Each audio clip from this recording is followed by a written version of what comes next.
dari kementerian walaupun ini dari swasta diatur ya, karena terjadi kanibalisasi saat sekarang ini antara perguruan tinggi. Ya, satu antara PTS dengan PTN. Sekarang ini terjadi antara PTS sama TWS juga terjadi kanibalisasi itu. Bukannya meningkatkan kualitas yang benar, tapi ini jor-joran menurunkan harga supaya dapat murid. Nah, ini nggak benar ini. Karena konsumen pasti ya dengan produk yang sama, dengan spek yang sama, dengan prodi yang sama, dengan harga yang berbeda, itu pasti milih produk yang sama dengan harga yang paling rendah. Kira-kira itu yang terjadi di lapangan, Pak Menteri. Assalamualaikum warahmatullahi wabarakatuh, Bapak Ibu dosen, kembali lagi dengan saya di channel saya.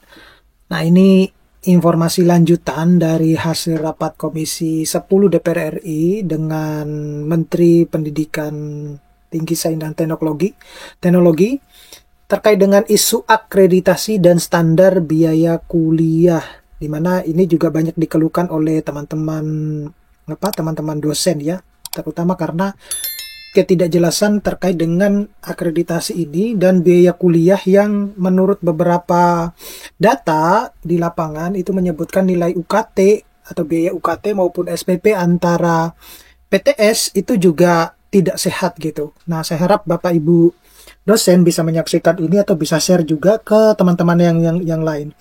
Tapi sebelum kita lanjut untuk membahas ini lebih dalam, saya mau menginformasikan kepada Bapak Ibu dosen yang ingin mendownload prompting untuk menulis jurnal internasional, jurnal nasional, menulis buku, ataupun aktivitas kegiatan Tridharma yang lain, Bapak Ibu bisa mendownloadnya melalui link yang sudah saya sediakan pada deskripsi dari video ini, atau lebih jelasnya juga melalui bio di Instagram saya, di TikTok, Facebook, ataupun nanti di platform yang lain. Nah, baik Bapak Ibu, yang perlu dipahami dulu, jadi apa yang dipermasalahkan itu yaitu terkait dengan implementasi akreditasi berdasarkan Permen nomor 53 tahun 2023. Nah, di mana di situ disebutkan bahwa belum adanya kejelasan implementasi status akreditasi otomatis dan peringkat. Nah, ini mungkin sebagian dosen-dosen ya tidak terlalu menganggap penting ya, tetapi ini bagi yang mengurus di skala prodi, jurusan ataupun di universitas, ini penting sekali karena kita sebagai seorang dosen ya tidak mau terbelenggu dengan urusan administrasi yang begitu banyak ya. Kalau Bapak Ibu lihat ya di salah satu short video saya di Instagram itu saya menyebutkan bahwa ada 68 instrumen akreditasi yang harus disiapkan untuk akreditasi prodi. Dan itu cukup menyita banyak waktu untuk mengurus akreditasi tersebut. Nah, tentu kita berharap bahwa ke depannya itu akreditasi itu jauh lebih sederhana.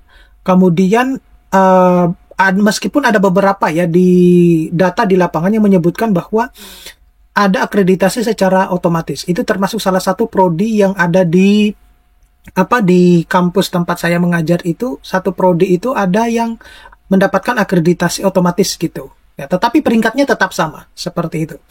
Nah, kekhawatiran bahwa akreditasi otomatis ini tidak diakui oleh lembaga internasional. Nah, itu banyak yang mengeluhkan ya. Jadi bahwa untuk lulusan mahasiswa itu yang ingin melanjutkan studi, terutama mau misalnya mau ke universitas-universitas ternama, itu ada kalanya dibatasin kalau atau bahkan tidak diakui kelulusannya kalau akreditasinya itu didapat melalui otomatis. Nah, itu yang dikhawatirkan.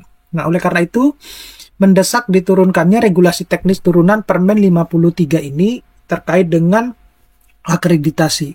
Nah, perguruan tinggi itu butuh kejelasan status akreditasi untuk mobilitas global ya, semacam itu. Nah, jadi legislator meminta agar Permen 53 ini segera diturunkan dalam bentuk regulasi teknis atau juklak-juknis agar tidak menimbulkan kebingungan dan spekulasi di kalangan perguruan tinggi dan mahasiswa. Nah, selanjutnya itu adalah berbicara tentang ketimpangan dan perlunya standarisasi yang berkaitan dengan UKT ini. Nah, saya kira Bapak Ibu juga sudah mengetahui hal tersebut ya. Ini bukan merupakan informasi yang baru sebenarnya. Sebenarnya sejak dari masa Nadiem Makarim itu sudah banyak ya yang mengeluhkan tingginya nilai UKT tapi tidak diimbangi dengan fasilitas yang diperoleh gitu ya. Nah, bahkan isu yang beredar saat ini dengan meningkatnya penerimaan jumlah mahasiswa baru yang dilakukan oleh PTN itu ternyata juga tidak diimbangi dengan fasilitas yang didapatkan oleh mahasiswa tersebut. Apa yang akhirnya dilakukan oleh PTN-PTN ini? Itu dilakukan dengan cara kuliah secara online.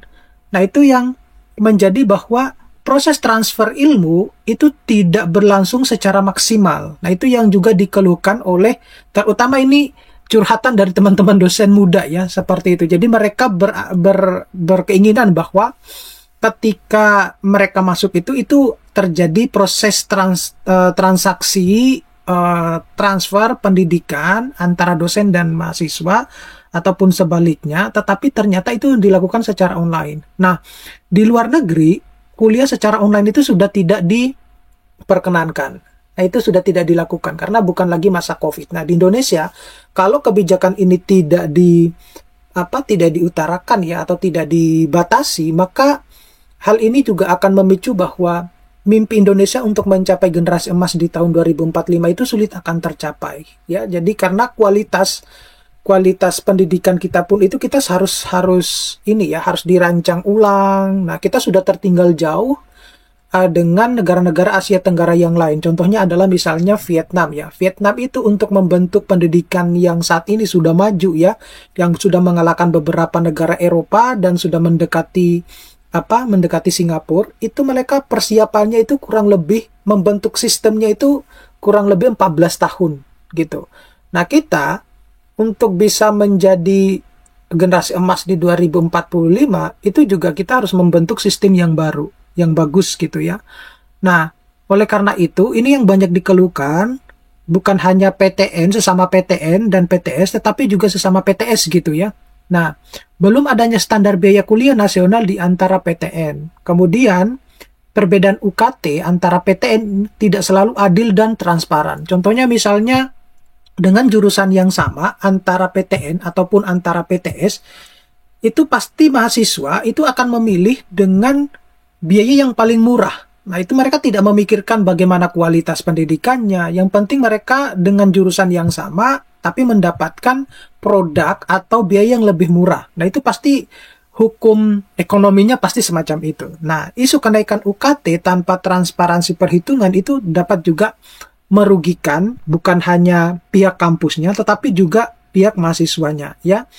Nah, komersialisasi pendidikan pasca otonomi kampus dalam hal ini adalah PTNBH itu yang terbentuk sehingga mereka beranggapan bahwa ketika kita menjaring ya atau mendapatkan mahasiswa yang cukup banyak, maka itu akan bisa mengcover segala kebutuhan yang dibutuhkan oleh perguruan tinggi tersebut semacam itu. Nah, oleh karena itu kementerian itu ditekankan bahwa standar biaya kuliah nasional itu perlu disusun dan implementasinya yang pertama itu agar mahasiswa dan keluarga yang tidak mampu itu tetap dapat mengakses pendidikan tinggi.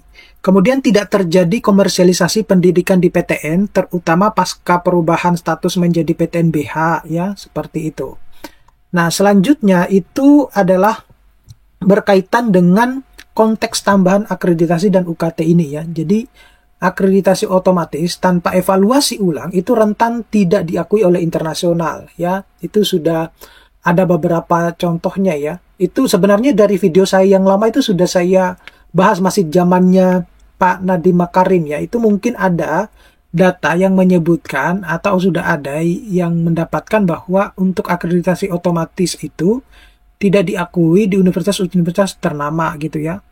Nah, UKT ini harus berbasis indikator mutu dan aksesibilitas. Nah, kemudian perlu keterlibatan publik dalam menetapkan komponen UKT ya, semacam itu. Jadi dulu waktu di zamannya kedokteran itu UKT itu terbentuk secara bagus gitu ya. Itu semua masyarakat atau publik itu dilibatkan gitu. Itu dulu yang saya nggak tahu kalau yang sekarang.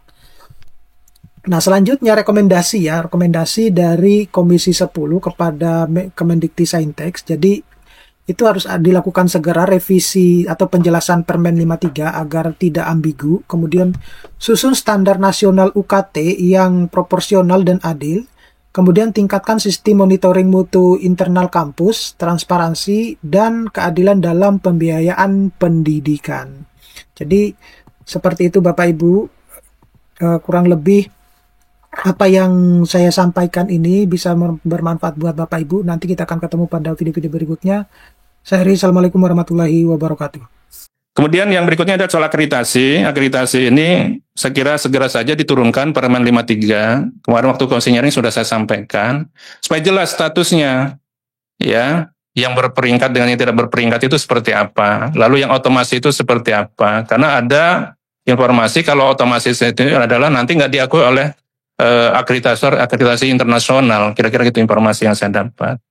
Maka dari itu, nah, terakhir ini soal standar biaya pendidikan. Di kita ini terjadi disparitas antara ilmu sosial, ilmu teknik, kira-kira itu Pak Menteri.